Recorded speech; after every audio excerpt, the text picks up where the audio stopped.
fulminante e consequentemente, a insuficiência cardíaca. As manifestações cardiovasculares do COVID, vale ressaltar que elas podem acontecer até aproximadamente 15 dias, tá? Depois do início da febre. Então, nessa terceira semana, às vezes quarta semana, são quando eles desenvolvem complicações cardiovasculares. Tá? E como já falamos, a inflamação que o vírus produz pode causar uma instabilidade no endotélio, né? Uma instabilidade nas camadas dentro dos vasos, consequentemente pode haver ruptura de placas dentro das artérias coronárias e, consequentemente, os pacientes desenvolvem o infarto agudo do miocárdio. Queria ressaltar esse estudo, que foi uma série de casos, né? São uma série de 18 casos desses pacientes na experiência inicial de Nova York, dos grupos da Universidade de Nova York, em que eles selecionaram 18 pacientes que foram acometidos pelo COVID e tiveram alterações eletrocardiográficas bastante intensas, com supradesnivelamento do segmento ST no eletro, tá? E desses 18 pacientes, notou-se que quando eles foram para o cateterismo fazer investigação de isquemia, grande parte desses pacientes não tinham nenhuma doença coronariana, tá? E se assumiu que essas alterações eletrocardiográficas com supradesnivelamento de ST importantes, que normalmente é decorrido de uma síndrome coronariana aguda, nesse caso foi decorrente de um processo de injúria miocárdica causada pelo vírus. Então, grande parte desses pacientes não tinham nenhuma doença coronariana aguda, apesar de eles terem um supradesnivelamento do ST significativo. Aqui um pouco do sumário, aqui é um slide da Sociedade Europeia, tá? Existem muitas discussões qual é a melhor terapia, qual a melhor estratégia do paciente que tem um infarto agudo no miocárdio no momento de uma infecção por COVID, tá? Inicialmente, como a experiência de Nova York mostrou, que muitos desses pacientes acabam tendo um cateterismo normal. Então, com essas evidências, muitas instituições e muitos hospitais em todo o mundo começaram a sugerir que esses pacientes, talvez, ao invés de fazer um tratamento invasivo com cateterismo, que eles fossem tratados com a fibrinólise, né, com o tratamento medicamentoso para o infarto agudo com supra.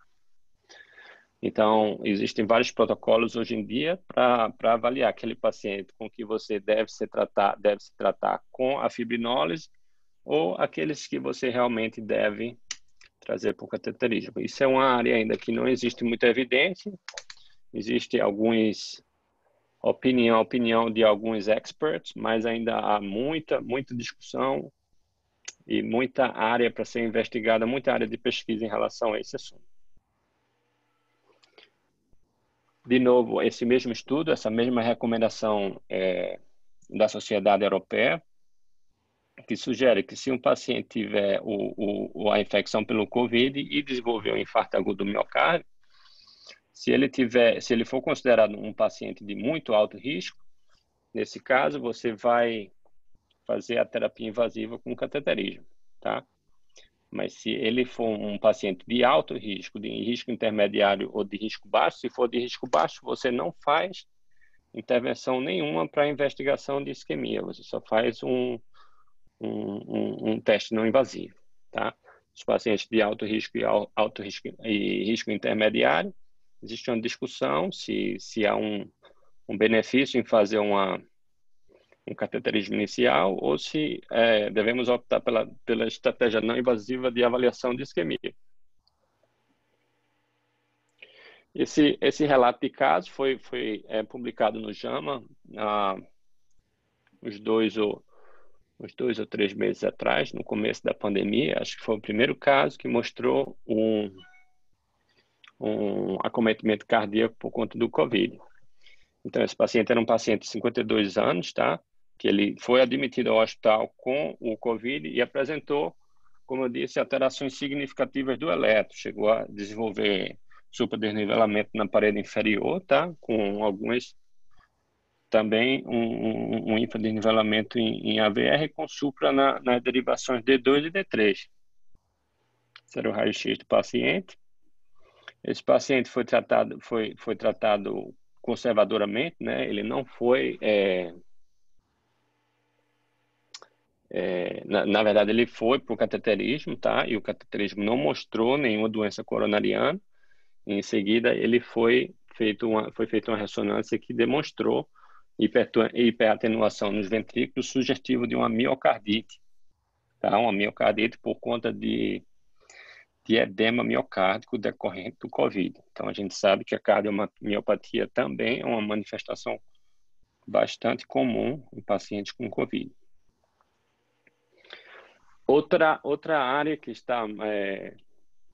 tem sido bastante estudada e bastante investigada são as arritmias decorrentes do COVID, né? Como eu já citei antes, essa é uma das complicações mais importantes, tá? Os pacientes podem desenvolver bloqueio atrioventricular, nos casos mesmo daqueles que desenvolverem o bloqueio atrioventricular completo, né, ou de terceiro grau. A sugestão e a recomendação é que ele seja tratado com um marca-passo temporário e evite de implantar o marca-passo permanente inicialmente. Pacientes com fibrilação atrial, tá? É a manifestação mais comum do COVID, né? O paciente desenvolve fibrilação atrial e nesses pacientes é de suma importância eles serem apropriadamente anticoagulados. Pacientes podem desenvolver arritmias ventriculares e pode até ter parada cardíaca decorrente de atividade elétrica sem pulso, né? Essas são as principais arritmias, as manifestações elétricas, complicações elétricas decorrentes do COVID.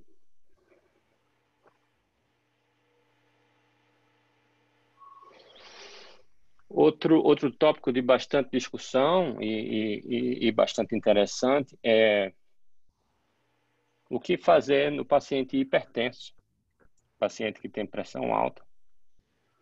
Se o seu antihipertensivo, os seus remédios para pressão podem ter algum ou benefício ou malefício numa eventual infecção pelo COVID, tá? Como a gente disse que o vírus ele entra na célula através daquela enzima chamada ECA. Ela é a mesma que alguns antiarrítmicos interagem. Então, tanto a sociedade americana quanto a sociedade europeia já publicaram várias diretrizes e recomendações em relação aos antihipertensivos e sugerem que, se o paciente tiver em uso de algum inibidor de ECA ou dos bloqueadores do receptor da angiotensina, né, eles devem ser continuados, tá? Não há nenhuma evidência de que é beneficial suspender esses remédios, tá? Houve um estudo publicado na New England que mostrou até um benefício dos inibidores de ECA, pacientes com COVID, mas esse estudo foi retratado, né? Esse estudo teve um problema sério de possibilidade de fraude e esse estudo eventualmente foi retirado do cenário. Então, na maioria nos pacientes que tomam antihipertensivos, a recomendação é que eles continuem com todos os seus remédios sem nenhuma alteração, no caso de que eles eventualmente possam adquirir o COVID. A gente sabe também que o COVID ele causa distúrbios na coagulação bastante importantes, né? Então, esses pacientes têm uma manifestação inflamatória bastante intensa, com aumento das interleuquinas e aumento da PCR. Isso pode decorrer uma coagulopatia intravascular, né, causando, a gente pode ser definido pelo aumento nos níveis de dedímero. Normalmente acontece uma plaquetopenia, né, uma trombocitopenia com diminuição intensa nos níveis de plaqueta.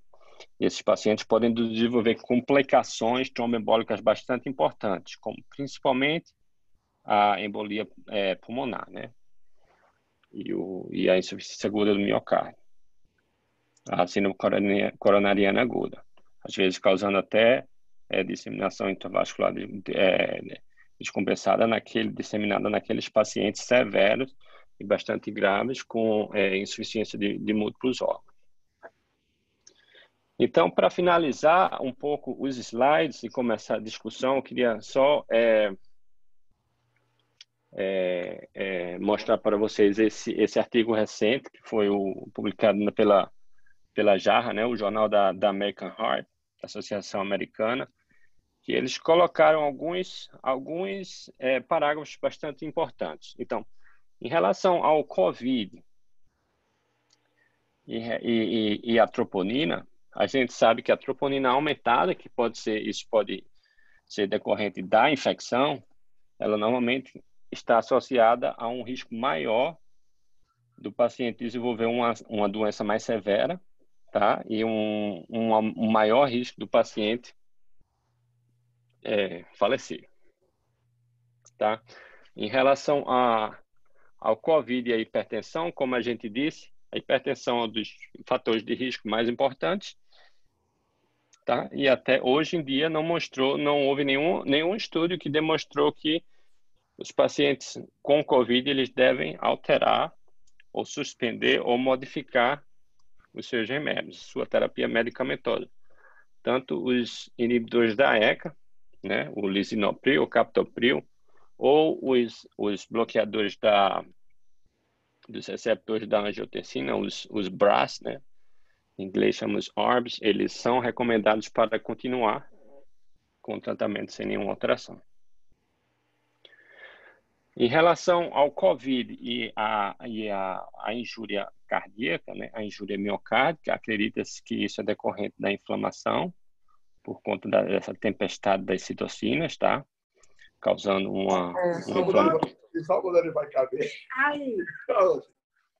causando uma inflamação e, consequente, um edema miocárdico.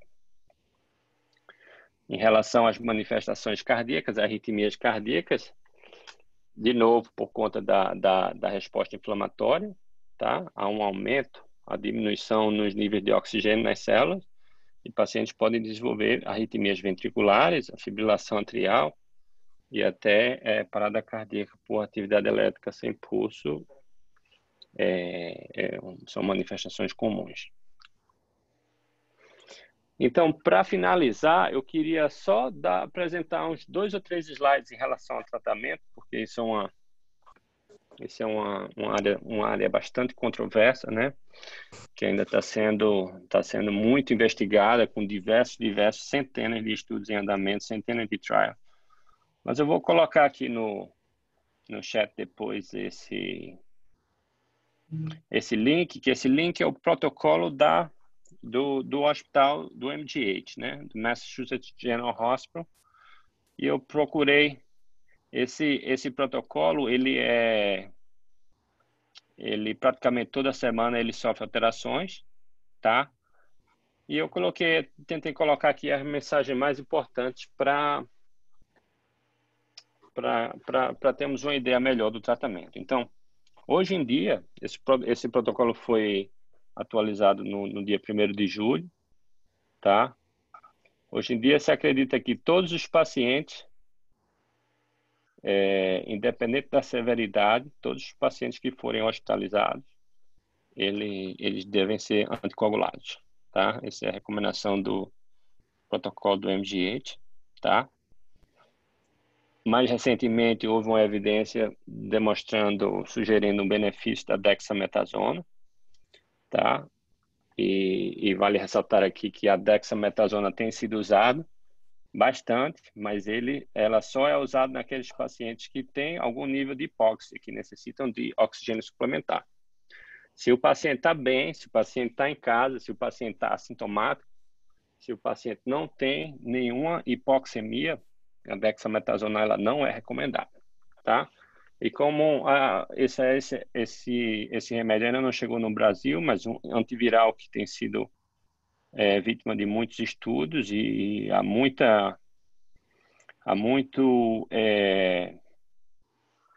como se diz, esperança de que os resultados desse estudo sejam ainda mais positivos, que é o Remdesivir. Ele recentemente foi aprovado pelo FDA, ele hoje é a droga que tem sido mais usada no tratamento do COVID. Infelizmente, a demanda desse remédio ainda é pequena, ele só tem sido usado por enquanto, né, nos Estados Unidos, mas a tendência é que seja disseminado para todo mundo. Ele tem sido usado também naqueles pacientes que necessita de oxigênio suplementar. Então, como eu já disse, os esteroides eles são recomendados naqueles pacientes que necessitam de oxigênio, tá? Da mesma coisa com o Remdesivir. Porém, eles ainda há uma pequena demanda desse remédio, tá? Até aqui nos Estados Unidos, em alguns hospitais é difícil ter acesso a ele. E uma coisa importante é que recentemente, uns 3 ou 4 semanas atrás, um mês e meio atrás, a hidroxicloroquina, inicialmente ela tinha recebido uma autorização do FDA, mas hoje em dia ela é considerada uma droga não recomendada no tratamento de COVID, né? Por conta, principalmente das manifestações cardiovasculares, principalmente com o aumento nas incidências de arritmias. Então, nesse protocolo do MGH, a hidroxicloroquina, a azitromicina e a avermectina, elas não são recomendadas, tá? E isso é decorrente da ausência de evidências demonstrando benefício.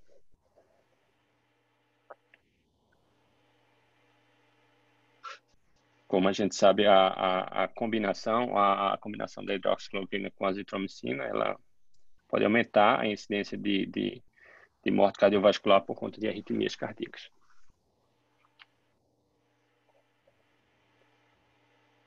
Esse era meu último slide. Queria finalizar e estou muito feliz de tentar responder todas as perguntas, e tanto dos debatedores quanto do público presente. Muito obrigado mais uma vez pelo convite. É uma satisfação enorme participar dessa grande iniciativa e desse evento. Parabéns, Nonato. Sinta-se aplaudido. Eu fechei o microfone da turma, mas sinta-se aplaudido. A aula foi excelente. Num tempo muito bom e contemplou todos os aspectos que a gente imaginava. Como diz nosso amigo Alexandre Collier, realmente é um padrão internacional de fato e de direito. Tá? Eu vou me inverter um pouquinho, vou deixar você à vontade aí para ler algumas perguntas do chat e depois a gente inicia com os debatedores. Fica à vontade, já pode ir respondendo aqui. Certo, tem uma pergunta interessante em relação aos inibidores de ECA, os bloqueadores da angiotensina. Como eu falei, houve um estudo inicialmente que demonstrou que os inibidores da ECA eram protetores, tá? Um estudo liderado por um dos grandes pesquisadores da Universidade de Harvard, mas como eu disse, infelizmente esse estudo foi vítima de uma investigação mais profunda e houve suspeita de fraude nesse estudo. Então o estudo foi cancelado, o estudo foi tirado da revista. A revista retratou e tirou esse estudo dos anais. Então a gente não pode tirar essa conclusão. Ainda não há nenhum benefício, nenhuma evidência e nenhum estudo sugerindo que os IECAs ou os bloqueadores da angiotensina são protetores ou maléficos. Ainda está em investigação.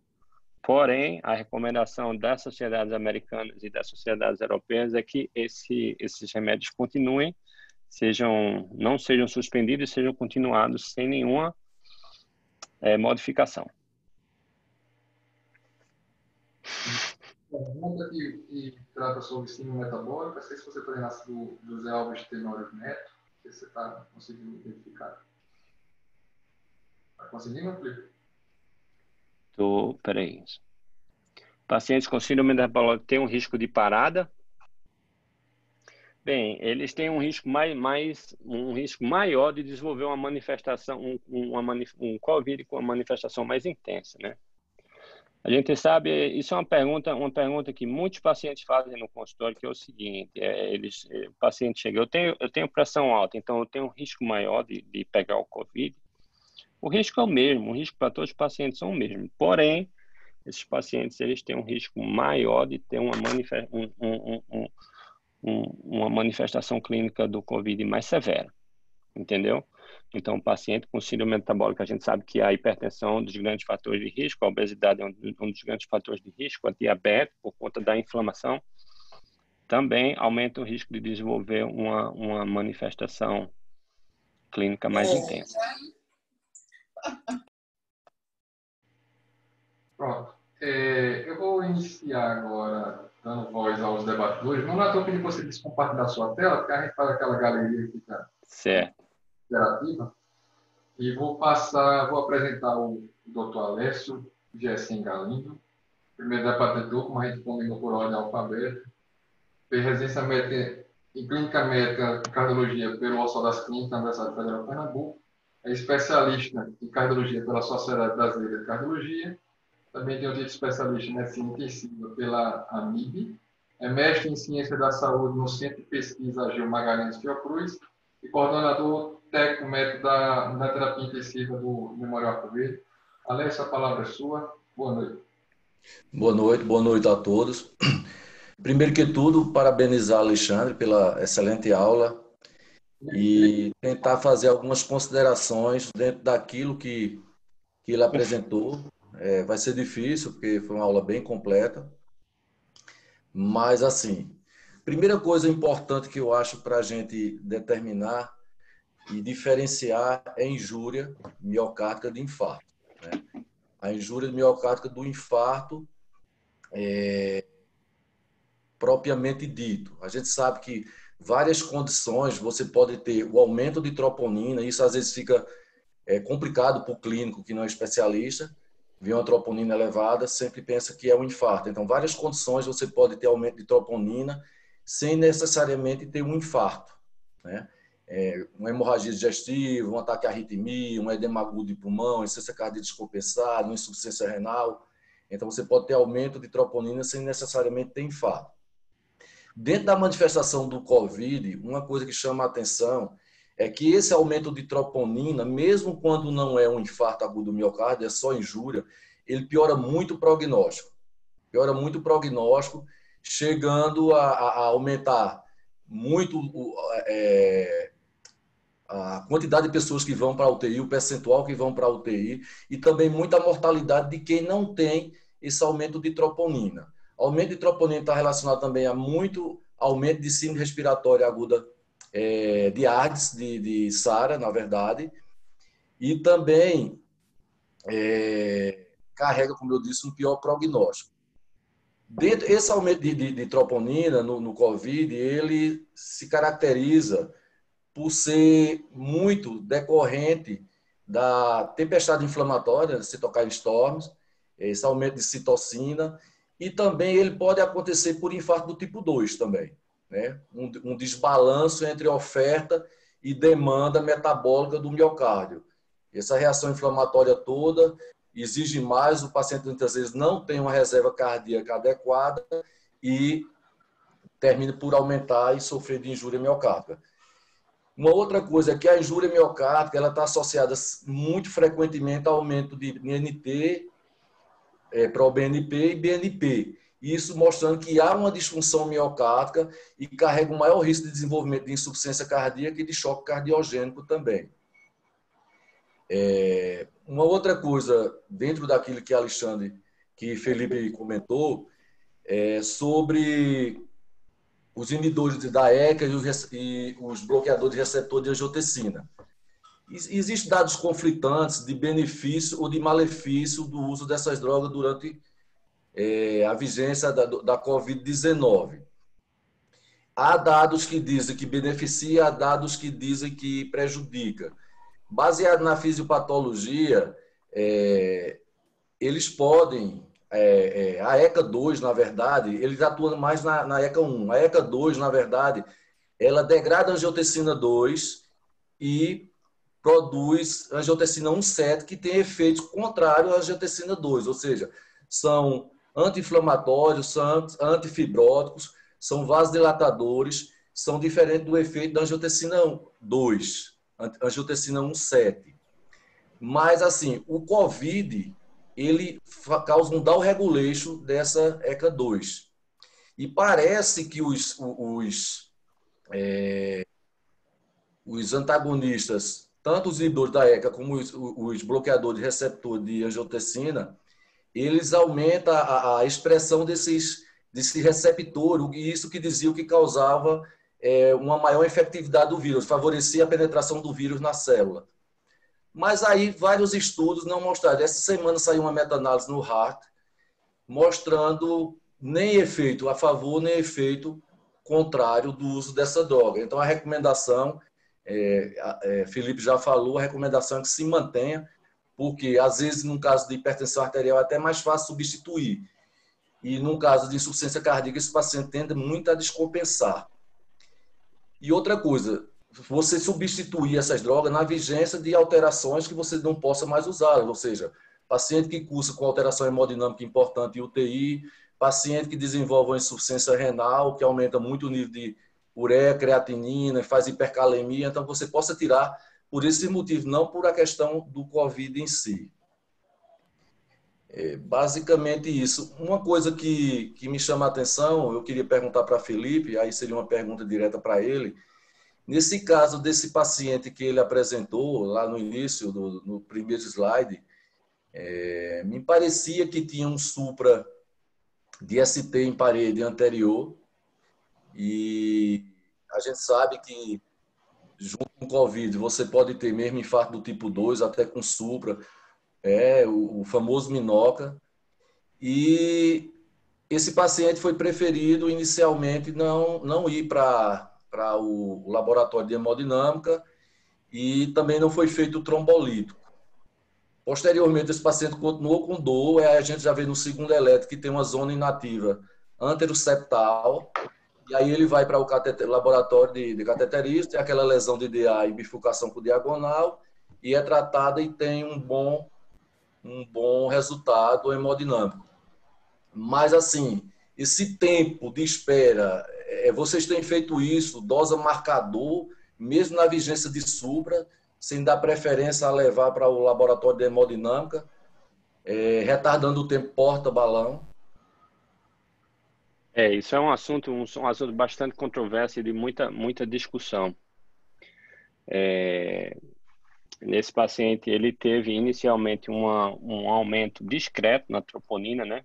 Nos nossos níveis aqui, a troponina inicial dele estava em torno de 400, e o limite do percentil 99 máximo, o limite da normalidade é até 20, então teve um discreto aumento, com um discreto superdesnivelamento do segmento ST. A gente preferiu não iniciar o trombolítico de imediato, tá? A gente esperou. Um dos benefícios dessa troponina de alta sensibilidade é que teoricamente, você não precisa mais esperar a tradicional 6 horas para fazer a curva enzimática. Você já pode fazer a segunda enzima em 1 hora, tá? Mas acabou que e também normalmente que cada hospital tem um certo protocolo, mas esses pacientes que não têm uma clínica de um infarto com supra bem definido, normalmente esses pacientes são testados por COVID, tá? A gente faz um teste rápido, normalmente demora em torno de 40 minutos a 1 hora para sair o resultado. E o interessante é que o teste inicial dele na emergência deu negativo. Ele deu negativo, ele tinha tido uma infecção há 20 dias atrás, mas isso foi um falso negativo. A gente repetiu e deu positivo. Vale ressaltar também, interessante, que esse paciente, eu acompanhei ele depois no consultório, e aproximadamente 6 a 7 semanas depois dele ter recebido alta, ele ainda estava com o PCR positivo por Covid, tá? Foi negativado há quase 7 a 8 semanas depois da alta. A gente tem visto isso em muitos pacientes que eles permanecem com a PCR aumentada, principalmente aqueles que têm uma manifestação mais severa da doença. Mas no hospital que eu trabalho, a gente tem uma tendência, a gente ainda tem uma tendência mais invasiva e tentamos procurar evitar fazer o trombolítico. Esses pacientes a gente ainda opta pelo tratamento invasivo, pelo cateterismo naqueles pacientes com um aumento na enzima bastante significativa e com um eletro bastante sugestivo do infarto com supra-DST, né? Rafael. Respondi a pergunta, Lécio? Respondeu. Rafael. Pronto, eu queria fazer uma colocação em relação aos pacientes graves internados em UTI, ventilação mecânica, com síndrome do desconforto respiratório do adulto. Para a gente nunca esquecer e atentar para o VD, né? O VD é muito esquecido, né?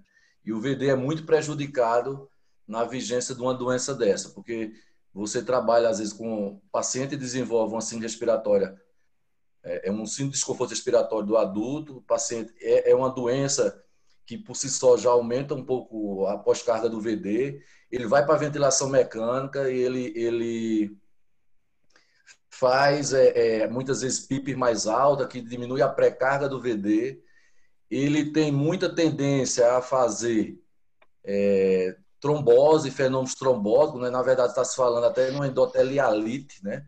Então, são pacientes que comparado com os pacientes de influenza, saiu um estudo no New England agora em maio, mostrando isso, necrópsia de 7 pacientes, então eles tinham 9 vezes mais microtrombose alveolar, em capilar alveolar, do que paciente de influenza com a mesma AIDS, eles tinham muito mais trombose.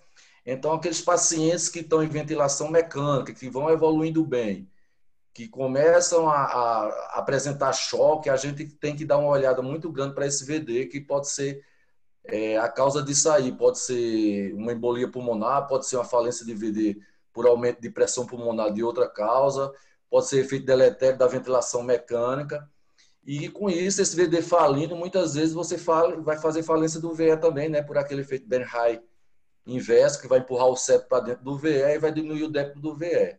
Então, é uma coisa muito importante a gente atentar sempre para o VD, que às vezes é meio esquecido na medicina intensiva. Observação muito importante.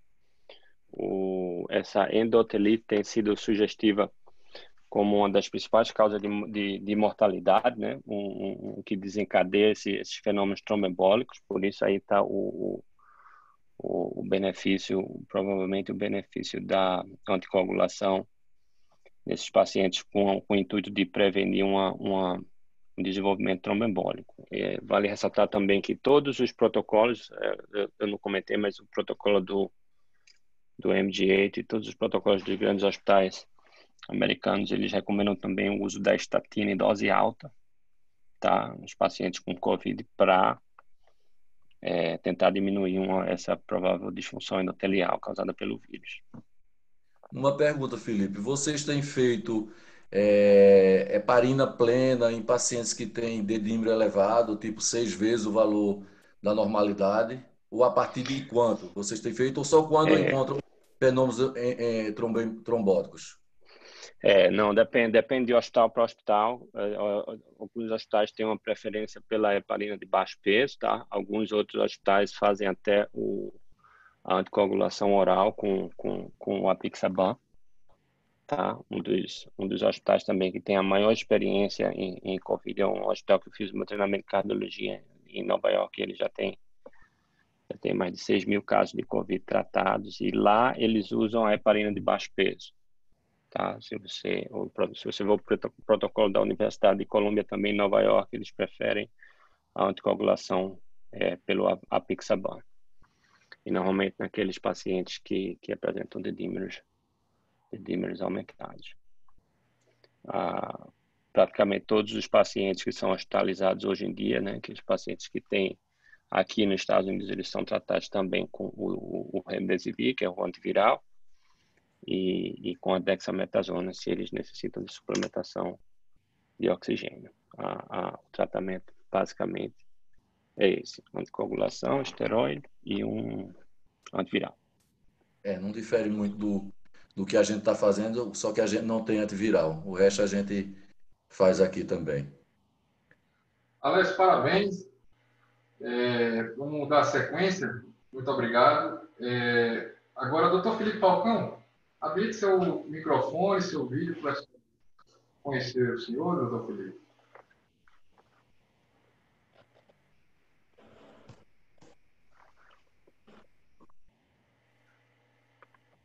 Felipe Falcão. Ativa aí seu som, por favor. Está ouvindo, Felipe? Eu estou vendo aqui, o interessante é que essa aula tem um aspecto. Essa aula tem um aspecto multidisciplinar bastante importante. Eu estou vendo aqui cirurgião geral, como o amigo Gustavo Arruda. Tem cirurgião cardíaco, tem cirurgião torácico, o amigo Guilherme. Tem a ritmologista, tá bastante multidisciplinar. Felipe Falcão, tá por aí, meu amigo? Cadê? Não estou ali. Não conseguindo livre. Habilite seu vídeo, por favor. Vou habilitar aqui um momentinho. Tá me vendo agora? Bem. Doutor Felipe Falcão, prazer enorme estar encontrando. A gente teve a satisfação também de dividir os bancos da faculdade. O Felipe Falcão é professor da Universidade de Pernambuco, do campus Garanhuns, tem doutorado pela Universidade de Pernambuco e mestre pela Universidade Federal de São Paulo. Ele fez hemodinâmica na Escola Paulista, título de especialista em cardiologia pela Sociedade Brasileira de Cardiologia e de hemodinamicista pela Sociedade Brasileira de Hemodinâmica e Cardiologia Intervencionista. É cardiologista do Hospital das Clínicas, do Memorial São José e de alguns outros hospitais. Tem um bocado de bagagem. Doutor Felipe, boa noite. Muito obrigado por ter aceitado esse convite. A palavra é sua. Boa noite a todo mundo. Eu que agradeço pelo convite. Queria parabenizar inicialmente Nonato, uma excelente aula. Realmente é uma doença que tem como foco o pulmão, mas não esquece de atacar o coração. Eu queria fazer uma pergunta para você, Nonato. Quando e para quem vocês fazem o rastreio de alterações cardíacas? Vou habilitar aqui um momentinho. Não escutei, Felipe. Felipe, passando som. Pelo convite. Queria parabenizar inicialmente Nonato, o foco o pulmão, mas não esquece de até você, Nonato. Quando alterações cardíacas? Se é para tetro, troponina, ou vocês esperam ter alguma... Sem som? Tá me escutando? Está cortando um pouco. Houve um delay. Você está mais perto do Nonato, mas teve um delay enorme. Repita, por favor, Felipe. Vou falar. Tá me escutando agora? Estou escutando. Parabéns, Nonato, pela apresentação. Eu queria saber de você quando e para quem vocês fazem o rastreio de alterações cardíacas. Se todo mundo que chega na emergência, vocês fazem troponina, fazem eletro, espera alguma manifestação clínica para correr atrás para ver se tem uma manifestação cardíaca. Como é que é feito esse rastreio? Depende do paciente. Normalmente o que acontece aqui é os pacientes que chegam com uma doença mais severa, né, uma doença de moderada severa, com necessidade de uma suplementação de oxigênio intensiva, eles normalmente as enzimas são coletadas, as enzimas cardíacas são coletadas na emergência e também o eletro, né? Normalmente os pacientes intubados eles fazem eletro diariamente, tá? É muito comum paciente intubado a gente ver um superdesnivelamento do ST às vezes discreto, às vezes importante. E na maioria dos casos, como demonstrou o estudo que eu mostrei da experiência em Nova York, essas alterações eletrocardiográficas, elas são decorrentes da miocardite, né, por conta do edema. E esses pacientes, se eles forem trazidos com cateterismo, a grande maioria deles apresentam coronárias não obstrutivas. Então, do ponto de vista cardíaco, os pacientes mais severos, eles recebem um eletro e a troponina na emergência, tá? Às vezes 1 ou 2 vezes. E se tudo der normal, eles ficam sendo monitorizados apenas com eletros diariamente. A troponina a gente não fica checando novamente, não. A não ser que haja uma alteração eletrocardiográfica importante. Certo. A gente tem evitado também fazer ecocardiograma nesses pacientes, até esses que desenvolvem o superdenivelamento do ST, por conta do risco, né? Do risco de contaminação dos funcionários da hospitagem. Certo. E me diga uma coisa, Nonato. Você já viu algum estudo em relação à dupla antiagregação nesse tipo de paciente com fator de risco, fator de risco, né, para doença cardiovascular em COVID? Não, eu acredito que não. Eu acredito que eu não conheço, mas acredito que não haja nenhuma evidência demonstrando o benefício da dupla agregação plaquetária em pacientes com COVID. Há estudos demonstrando o benefício da anticoagulação, né, principalmente nos pacientes mais severos. Certo. E uma última pergunta para aproveitar você. Em relação à trombose de stent, você tem presenciado um aumento de trombose de stent nesses pacientes ou ainda não deu tempo de averiguar isso aí? Eu acho que tem alguns relatos de casos e acho que uma pequena série de casos que demonstrou um discreto aumento nos índices de trombose, na incidência de trombose de stent, mas na minha experiência, nos casos que tratamos aqui, a gente não teve nenhum caso que o stent trombosou. Tá? A gente não teve ainda nenhum problema em relação a isso. Mas nesses pacientes, os pacientes que foram tratados com stent, eles normalmente são anticoagulados, tá? Eles são anticoagulados durante a hospitalização e tratados com dupla agregação plaquetária, como os pacientes normais. Então, eles ficam com uma terapia tripla, né, inicialmente, e quando eles vão de alta, a gente suspende a anticoagulação e continua só com a dupla agregação plaquetária. Parabéns de novo, meu amigo. E a gente está aqui. Obrigado, Felipe. Prazer revê-lo. Obrigado. Obrigado, Felipe. Só uma pergunta de cirurgião, nesse contexto aí de Felipe, não no doente que você botou o stent que teve Covid, mas você tem contato com o Hospital de Nova York, que atendeu 6.000 pacientes. Você ouviu falar alguma coisa? Se os pacientes que botaram stent previamente tiveram infarto, tiveram complicações maiores do que os que não tinham stent anteriormente? Ouviu alguma coisa a respeito disso? Se o fato de ter um stent implantado anteriormente é um fator de risco para um novo evento e para a oclusão. Um novo evento? Não, eu acredito que não haja nada na literatura em relação a isso, não. Eu desconheço. Eu queria ver se eu podia fazer uma pergunta aí para o nosso ilustre irmão. Ô, Nonatinho, a gente está vivendo agora um momento de retomada, né? Todo mundo está na expectativa de voltar a operar, voltar a atender os doentes não Covid, voltar a fazer as coisinhas que era o habitual antes dessa pandemia aí.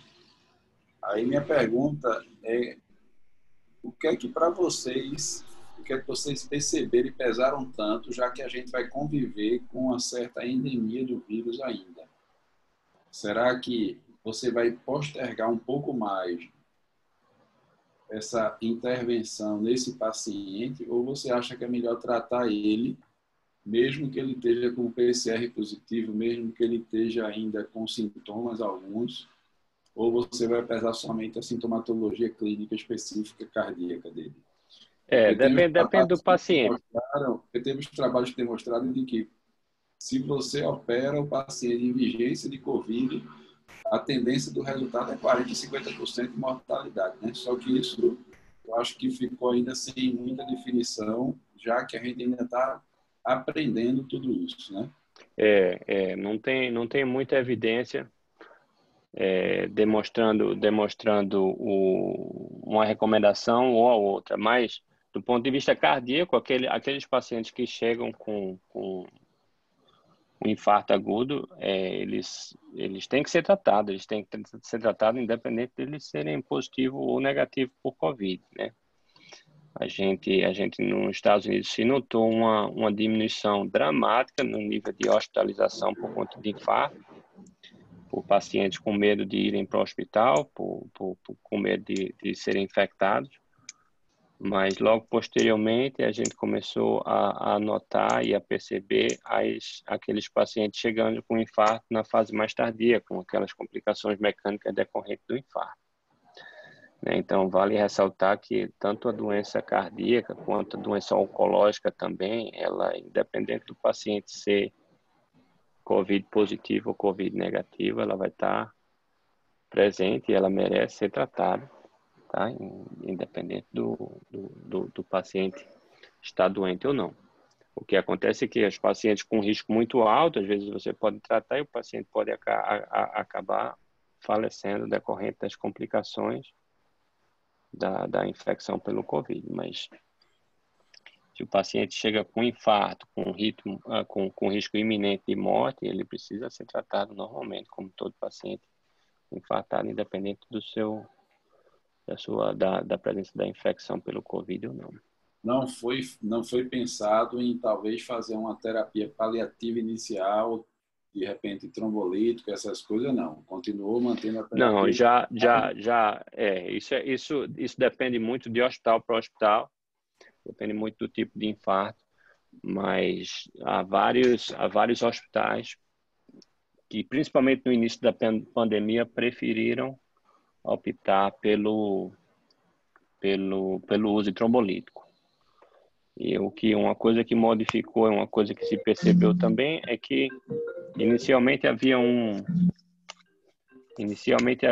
medo muito grande de contaminar a equipe, né, dos profissionais de saúde serem infectados, e talvez o uso de trombolítico causasse uma certa proteção em relação à disseminação da doença no hospital. Porém, com o uso apropriado das medidas de proteção, os grandes centros analisaram os resultados na equipe. Infecção na equipe foi muito baixa, tá? Pouquíssimos médicos acabaram sendo infectados e pouquíssimas enfermeiras que utilizaram as medidas de proteção adequadas acabaram sendo infectados. A taxa de infecção entre os profissionais de saúde foi super baixa aqui nos Estados Unidos. Então, isso fez com que se voltasse a ter um pouco mais de esperança de que esses pacientes fossem tratados como seriam tratados normalmente, independente da presença do Covid ou não.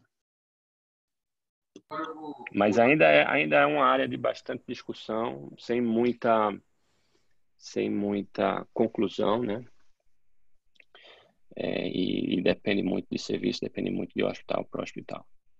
Mas hoje em dia a tendência é que esses pacientes sejam evitados o uso de trombolítico e sejam tratados com o tratamento invasivo, como eles são quando não há presença do Covid. Resumindo, o ideal é tratar conforme o ideal, né? Não é fugir do ideal. Exato. Oferecer a esse paciente a terapia de melhor resultado. Agradecer a participação do Dr. Guilherme, cirurgião torácico, como o Nonato falou aqui na nossa discussão multidisciplinar. Passar a palavra para o nosso terceiro debatedor, para a gente responder as perguntas do chat.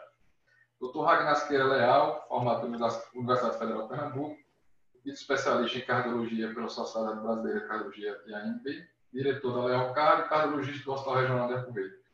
Doutor Ragnar, obrigado por aceitar nosso convite. A palavra é sua, meu amigo. Boa noite. Boa noite, Rafael. Obrigado pelo convite. Quero agradecer a presença de todos aqui e parabenizar o nosso colega Felipe Nonato pela apresentação de excelente qualidade, como falaram aqui no chat, de nível internacional. Estamos agora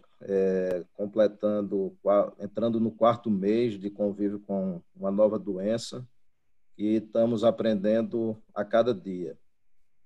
Então, inicialmente, a questão cardíaca ficou em segundo plano, ou terceiro plano, nessa questão das discussões.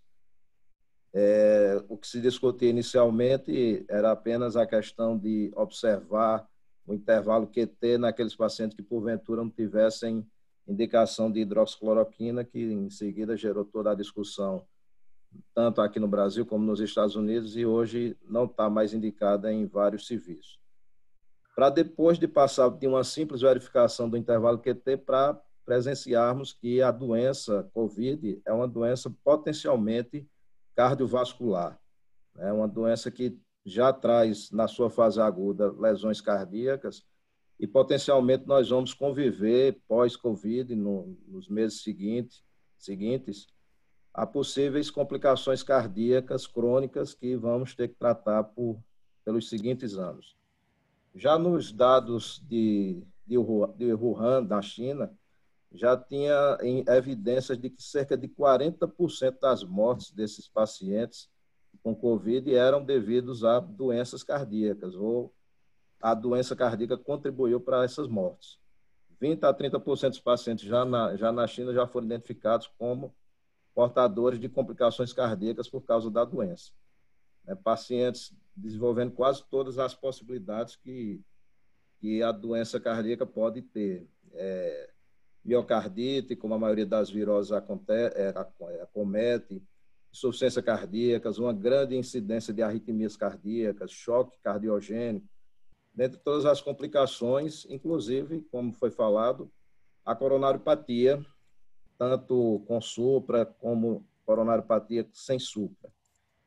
E com a colocação de alguns exames que são feitos para doenças cardíacas, como a troponina, o BNP, ProBNP, DHL,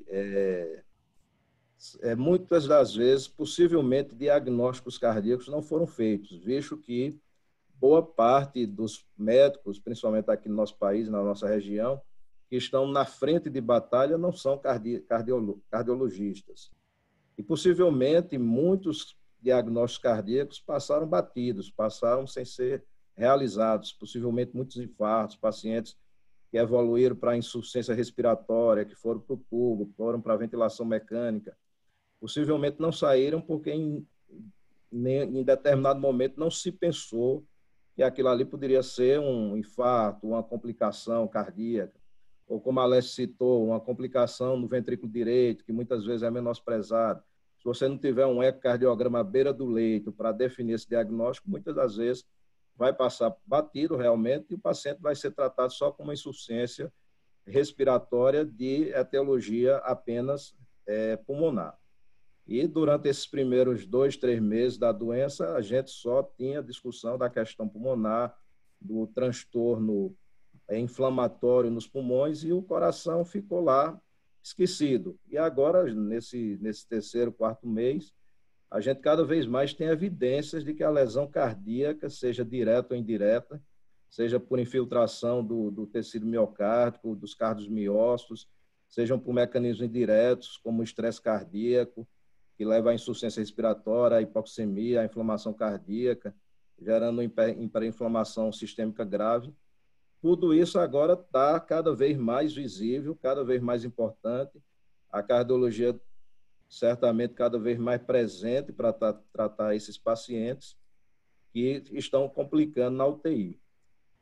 E vimos aqui no nosso país uma redução de cerca de 80% dos casos de pacientes que procuravam a emergência cardiológica, que iam para cateterismo, que infartavam.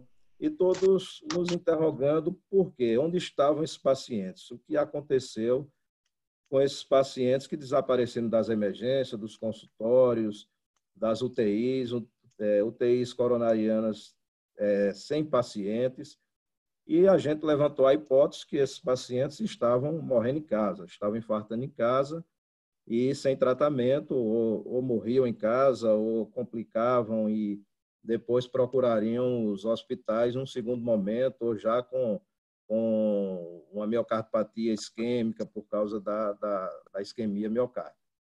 No entanto, a gente também tem que aventar a possibilidade, nesse momento, de inúmeros que tenham procurado a emergência, e a gente viu aqui na região, principalmente, todo paciente que chegava com uma queda da saturação, era imediatamente aventada a possibilidade de Covid, e esse paciente ficava um suporte de oxigênio ou iria para a UTI, e muitas vezes exames que poderiam diagnosticar uma injúria cardíaca, um infarto com supra, desde um exame simples como eletrocardiograma, muitas vezes não foi feito, não foi realizado e não foi feito o diagnóstico. Esses pacientes podem ter complicado por causa de doença cardíaca e em nenhum momento esse diagnóstico foi feito, principalmente nos hospitais de campanha, nos hospitais de interior, nas UTIs feitas de última hora, salas vermelhas que viraram UTI, como foi aqui na nossa cidade, no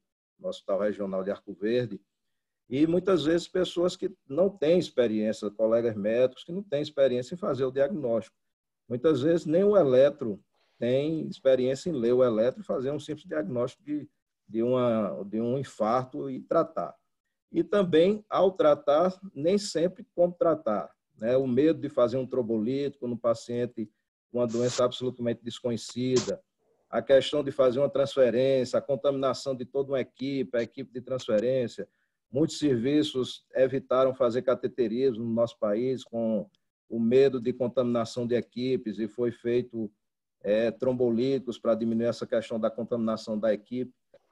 De tal forma que eu queria perguntar ao Felipe o seguinte, o que é que ele acha, se houve realmente uma diminuição do diagnóstico, seja aí nos Estados Unidos ou de forma mundial, se houve uma diminuição do diagnóstico de coronariopatias ou de cardiopatias de uma forma geral, e se nesses pacientes que ele viu pessoalmente, na experiência dele, que fizeram supra-ST, foram para o cateterismo e não se evidenciou lesões coronarianas. Se ele viu uma incidência grande de outras possibilidades, como, por exemplo, Takotsubo, né, que também tem já citados pacientes que complicaram com Takotsubo, chocam, vão para balão intraórtico, ficam graves na UTI. Eu queria saber dele, da experiência desses pacientes que supraram o eletro,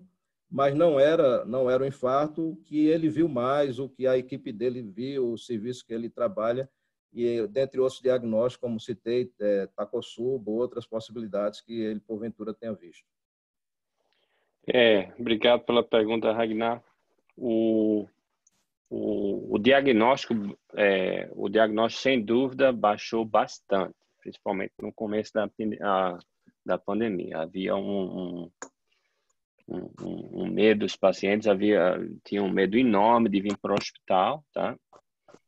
E acho isso, talvez isso que tenha contribuído muito foi a mídia comentando em relação aos pacientes que falecem pelo Covid, é uma morte solitária, né? Não pode ter contato com familiar. Então, sem dúvida, houve uma diminuição bastante nos níveis de hospitalização. Pacientes acabaram falecendo em casa. E depois se notou-se um aumento nas hospitalizações daqueles pacientes na fase tardia do infarto, né, com as complicações mecânicas, em que aí o prognóstico já é bastante severo, né? Mas esses pacientes que desenvolveram Takotsubo, existe um aumento na incidência de Takotsubo em pacientes com COVID. Esses pacientes, eles têm sido tratados de uma forma normal, independente de como seria um paciente sem o COVID, né? Aquele paciente tratado com terapia medicamentosa intensa, né? E é isso aí. Mas um outro aspecto importante e que tem sido modificado, eu estou vendo um pouco de mudança hoje em dia, é que muitas vezes as manifestações cardíacas eles acometem mais, ocorre mais tardia, né? Lá pela terceira, lá pela quarta semana, principalmente as arritmias. Então, existe agora uma tendência a tentar monitorizar esses pacientes depois que eles recebem a alta também. Algumas pessoas tentam fazer Holter, né, um Holter de 48 horas, e existem várias empresas que produzem os monitores, né, os monitores para arritmia em casa. Há uma esperança de que esses monitores sejam bastante benéficos, fazer uma monitorização cardíaca em casa, tanto para esses pacientes que recebem alta, quanto para aqueles pacientes com a infecção pelo COVID bem leve, que não precisam de hospitalização. Esses monitores talvez tenham um benefício em detectar uma possível arritmia na sua fase precoce. Eu acho que eu esqueci alguma coisa, algum ponto da sua pergunta que não foi. Eu queria, assim, qual a sua opinião a respeito da possibilidade da gente ter tido uma incidência alta de pacientes que foram internados, complicaram com cardiopatias não diagnosticadas, e também esse motivo tenha contribuído para a gente ter essa falsa impressão de que todos estão em casa, morrendo em casa de cardiopatias. Você acha se houve uma diminuição do diagnóstico de cardiopatias nesses pacientes internados de COVID na maioria dos hospitais, visto que a maioria foram clínicos gerais que conduziram esses pacientes? Eu acredito que sim. Eu creio que não há nenhuma evidência científica demonstrando isso, mas o paciente que é internado com COVID, ele acaba não recebendo, né? Por conta de todas as medidas protecionistas, né? Ele acaba não recebendo a atenção que o paciente sem o COVID recebe em relação ao contato médico, a exame, entendeu? E eu acredito que isso seja um fator que piora o prognóstico cardíaco, né? A progressão e a dificuldade no diagnóstico das manifestações cardíacas nesses pacientes, sem dúvida. Eu acho que a gente tem que ver a COVID como uma doença potencialmente cardíaca, uma doença viral, mas potencialmente cardíaca. Eu acho que é uma doença cardiovascular, né? Afetando bastante os vasos. Sem dúvida, uma doença cardiovascular. Já peguei casos no consultório pós-COVID de miocardite causada pela COVID. O paciente já tinha um ecocardiograma anterior ao internamento do ano 2019, ecocardiograma absolutamente normal, apenas hipertenso, foi internado com COVID, aparentemente evoluiu bem, foi para casa depois de 5, 6 dias internado, se considerou que ele estava bem. 2 semanas depois, ele começou a apresentar um quadro de dispneia, aos mínimos esforços, procurou atendimento em consultório e o ecocardiograma apresentava dilatação do ventrículo esquerdo, hipocontratilidade difusa das paredes do VE, fração de ejeção em 36%, uma insuficiência mitral leve a moderada. Então, um quadro que se configurava numa miocardite viral, evoluindo para um quadro de miocardiopatia dilatada. Isso, paciente jovem, relativamente jovem, 54 anos, e esse foi o primeiro caso que a gente pegou logo nos 2 primeiros meses, e temos um caso semelhante agora, recentemente. Então, sem falar dos pacientes que já eram portadores de doença cardíaca e pioraram a função cardíaca pós-internamento, e na maioria das vezes isso não foi detectado no internamento, né? Boa parte dos hospitais não faz ecocardiograma, não tem nem sempre disponível o exame para confirmar isso. Eu lhe pergunto, só para encerrar, pacientes internados que estão com quadro de insuficiência cardíaca secundária ao COVID, o que você acha da utilização na insuficiência cardíaca, nesse caso, do sacubitril valsartana? É difícil, não há evidência, né? Não há evidência nesses pacientes. No nosso serviço, a gente acaba evitando esse tratamento na fase aguda, tá? A gente prefere iniciar um beta-bloqueador e às vezes um inibidor de ECA, um bloqueador da angiotensina inicialmente, e pode haver uma posterior alteração do tratamento medicamentoso no consultório, mas na fase aguda a gente ainda usa o tratamento mais tradicional, né, com inibidor da ECA, os antagonistas da aldosterona mas acho que não se sabe, a gente não sabe o real benefício do Entresto, né, na fase aguda principalmente do COVID. A gente tive contato com alguns pacientes, poucos, mas nós tivemos 3 casos de pacientes que desenvolveram miocardite fulminante, precisaram de circulação extracorpórea.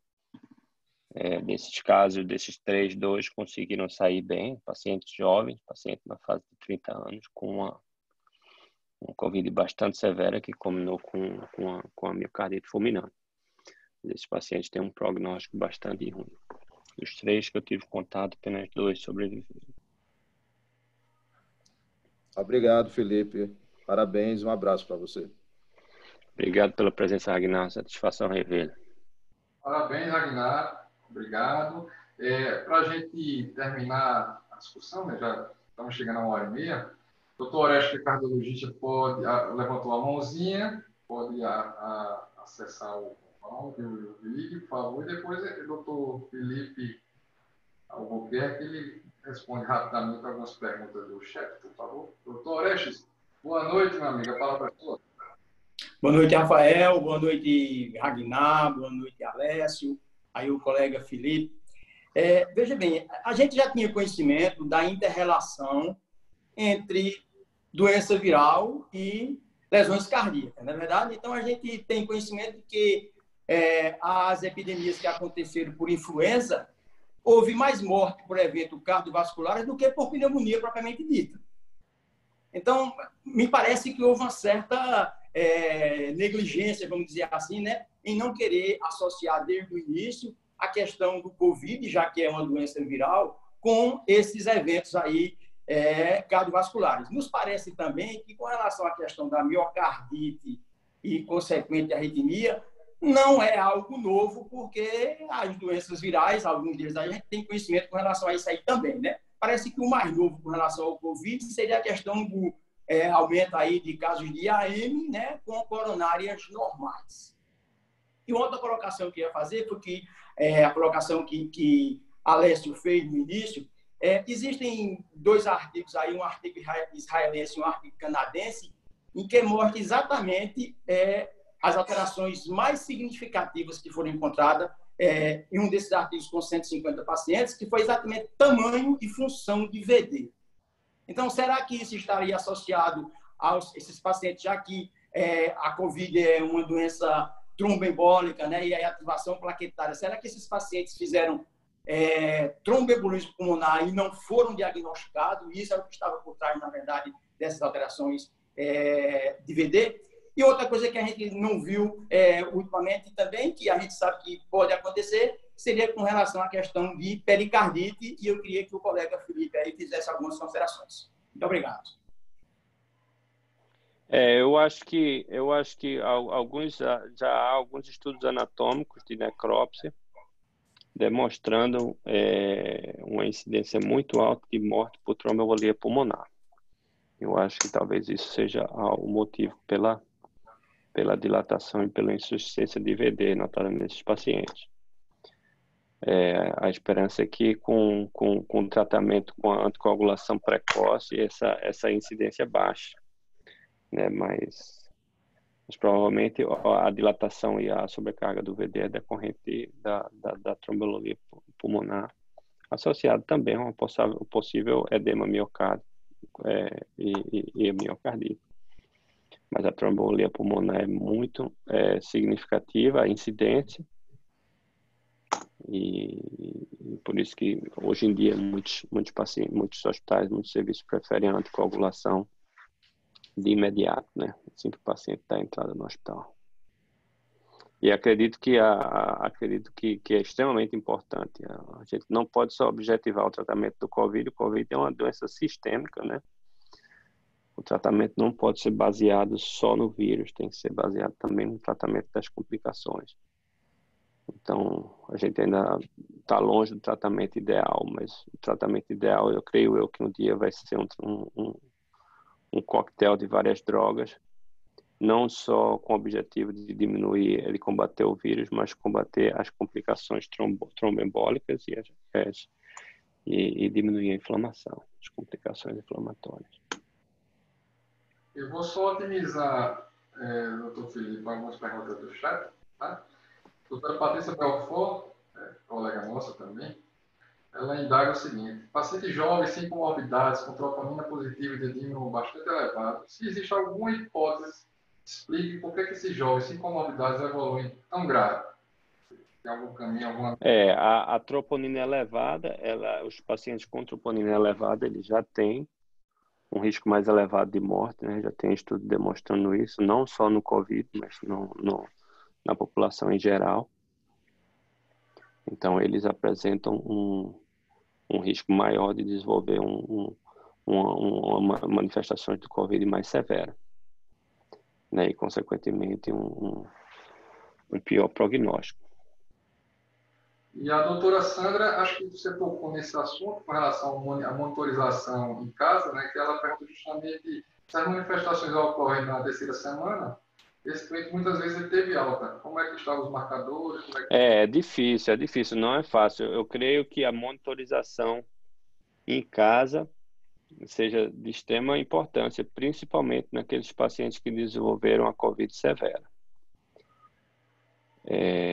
Existem alguns monitores, né? Alguns monitores, principalmente para detectar fibrilação, mas eu acho que é importante, não é só dar alta. Após a alta, esses pacientes precisam ser monitorizados de uma forma bastante intensa. Eu acho que teve uma pergunta em relação ao critério de cura, né? A gente sabe que os pacientes que desenvolvem a COVID mais severa, eles têm uma persistência mais longa, por um tempo maior, do PCR positivo. Aqui o critério do CDC, ele recomenda que o paciente faça 2 PCR, né? Para ele ser considerado curado, tem que ter 2 PCR negativos, no intervalo de 24 horas entre os dois. E isso às vezes demora 4 a 6 semanas para o PCR negativar, né? E a gente tem procurado manter esses pacientes, a gente tem procurado manter esses pacientes em isolamento até que o PCR negative. No mais, aqui, o pessoal parabenizando, realmente foi um evento excelente. A gente percebe aqui, como a gente já sabia, que o doutor Felipe Nonato, além de ser um excelente médico, é um grande amigo, né? Tem muitas amizades, enfim, atraiu muita gente também para essa discussão. Eu queria agradecer imensamente ao doutor Felipe Albuquerque, que nos brindou com a apresentação incrível, aos debatedores doutor Alessio, doutor Aguinaldo, doutor Felipe Falcão, aos demais que participaram e que ficaram aqui com a gente até agora, já são 10h10. A vantagem agora é que todo mundo é só botar o pijama e dormir. Pessoal, boa noite. Essa aula eu gravei, eu esqueci de gravar o início, mas eu gravei a maior parte dela, depois vou colocar nas mídias. E, doutor Felipe, suas considerações finais para a gente encerrar esse evento. Muita satisfação, enorme revê-lo. E quando passar essa zoada toda, a gente vai se encontrar. Grande abraço. Obrigado, Rafa. Uma alegria enorme, um prazer aqui rever não só os amigos de Arco Verde, mas os amigos de Recife, né? e queria me colocar aqui a me disponibilizar para qualquer evento futuro, para que a gente aumente o intercâmbio de informação, o intercâmbio de ideias, porque é importante, é uma doença nova, uma doença de prognóstico bastante severo, uma doença que todo dia tem um trabalho novo, demonstrando uma coisa nova, então é difícil, às vezes, ficar 100% por dentro de todos os trabalhos. Os protocolos dos hospitais estão sempre sendo modificados toda semana. Então, essa interação e essa dinâmica, esse ensino à distância é de extrema importância para que consigamos sempre tentar oferecer o melhor para os nossos pacientes. Para finalizar, eu queria agradecer o convite mais uma vez, uma satisfação enorme, e estou à disposição aqui no que precisar. Eu acredito que todas as perguntas do chat já foram respondidas, eu acredito que não ficou nenhuma sem. Eu acho que teve uma pergunta em relação ao paciente que eu apresentei, como estavam os níveis de marcadores inflamatórios na alta do paciente. Os marcadores inflamatórios diminuíram bastante, né? Como eu disse, esse paciente foi reavaliado logo após a alta. Os pacientes, quando recebem alta, a gente procura reavaliá-lo por telemedicina, né? E trazemos ele para o consultório depois da cura, né? Depois de 2 PCR negativos. Então, esse paciente foi observado por telemedicina nas primeiras semanas de uma forma bastante intensa e ele teve desenvolver uma resposta clínica bastante significativa. Hoje ele tem praticamente vida normal, sem nenhuma sequela decorrente do Covid. Mas boa noite a todos, obrigado pelo convite e tudo de bom. Obrigado aí pelo Hospital Memorial de Arco Verde aí, que está oferecendo aí essa educação continuada a toda a comunidade de Arco Verde. Um abraço, uma satisfação revê-lo todos os amigos aqui. Só aproveitando, quinta-feira, próxima semana, teremos diabetes e Covid, e a gente logo vai estar fazendo a divulgação, e espero que quem puder participar, serão todos bem-vindos. Pessoal, boa noite, muito obrigado pela presença. Donato, um abração, meu irmão. Boa noite, obrigado pelo convite, filho. Tudo de bom. Boa noite.